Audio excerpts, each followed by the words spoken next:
സമ്പന്നതയുടെ മട്ടുപ്പാവിൽ ജീവിക്കുന്നവരോട് ഇത് അല്ലാഹുവിന്റെ പരീക്ഷണമാണെന്ന് നിങ്ങൾ മറന്നു പോവരുത്. സമ്പത്തിന്റെ ആധിക്യവും ബിസിനസിന്റെ വളർച്ചയും ഒക്കെ കാണുമ്പോ പലരും ഇന്ന് മറന്നു പോവുകയാണ് പടച്ച റബ്ബിനെ. ഈ അടുത്തിടയിലാണ് സോഷ്യൽ മീഡിയയുടെ പ്ലാറ്റ്ഫോമുകളില് സമ്പന്ന വർഗത്തിൽപ്പെട്ട മുസ്ലിം നാമധാരികൾ പലരും കടന്നു വരികയാണ്. അല്ലാഹു നൽകിയ സമ്പത്ത് കൊണ്ട് അല്ലാഹു നൽകിയ സമ്പത്ത് പരീക്ഷണമാണെന്ന് ബോധ്യം മനസ്സിന്റെ ഉള്ളിലേക്ക് കടന്നു വരാത്തൊരു സമൂഹം.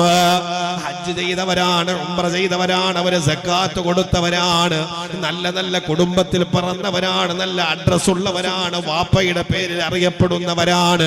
പക്ഷേ സമ്പത്തും സൗകര്യങ്ങളും ഒക്കെ ജീവിതത്തിൽ ഒരുപാട് അല്ലാഹു വാരിക്കൊടുത്തപ്പോ ഈ നാട്ടിൽ പിടിച്ചു നിൽക്കണമെങ്കിൽ സെലിബ്രിറ്റീസിനെ ഇറക്കാതെ ഇനി ഒരു ഇനാഗുറേഷന്റെ ഫംഗ്ഷൻ പോലും നടത്തിയാൽ ആള് കൂടില്ല എന്നറിഞ്ഞപ്പോ അർദ്ധനഗ്നധാരികളായ പെണ്ണുങ്ങളെ ഇറക്കിയിട്ട് മുസ്ലിം നാമധാരികളായ ആളുകള് ജുവലറികളും അവരുടെ ബിസിനസ് സംവിധാനങ്ങളൊക്കെ ഉദ്ഘാടനം നടത്തുന്ന രംഗങ്ങൾ കാണുമ്പോ സുബ്ഹാനല്ലാഹ്, എത്ര വലിയ പാപത്തിന്റെ അവസ്ഥയിലൂടെയാ കടന്നു പോകുന്നത്.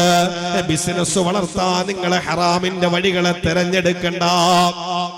ബിസിനസ് വളർത്താൻ ഹറാമിന്റെ വഴികളെ തെരഞ്ഞെടുക്കണ്ട.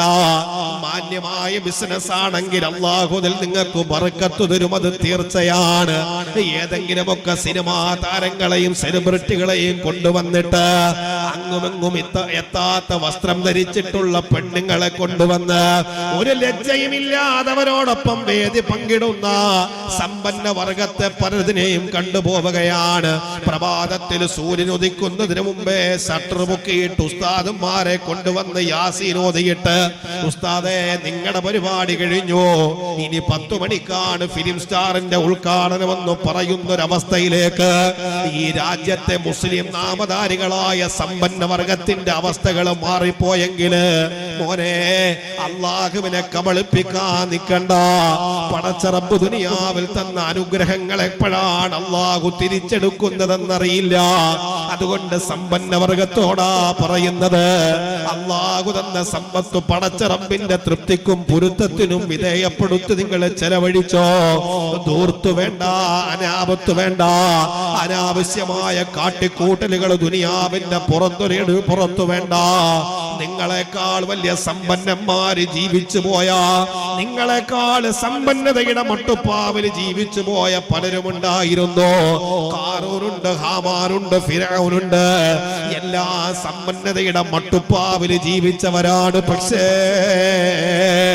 അല്ലാഹു നൽകിയത് കൊണ്ട് പടച്ച റബ്ബിന് എതിരെ തിരിഞ്ഞപ്പോ മോനെ പൊടി പോലുമില്ല കണ്ടുപിടിപ്പാനെന്ന് പറയുന്നത് പോലെ നാമാവശേഷമാക്കി പടച്ച റബ്ബ് കളഞ്ഞ ചരിത്രം അല്ലാഹുവിന്റെ ഖുർആൻ വെറുതെയല്ല പറഞ്ഞു തരുന്നത്.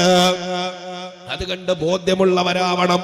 സമ്പത്ത് അല്ലാഹു തന്ന അനുഗ്രഹമാണെന്ന ബോധ്യമുണ്ടാവണം. ഒരുപാട് സമ്പത്തില്ല എന്ന് പറഞ്ഞിട്ട് പ്രയാസപ്പെടേണ്ടതുമില്ല. അവിടെ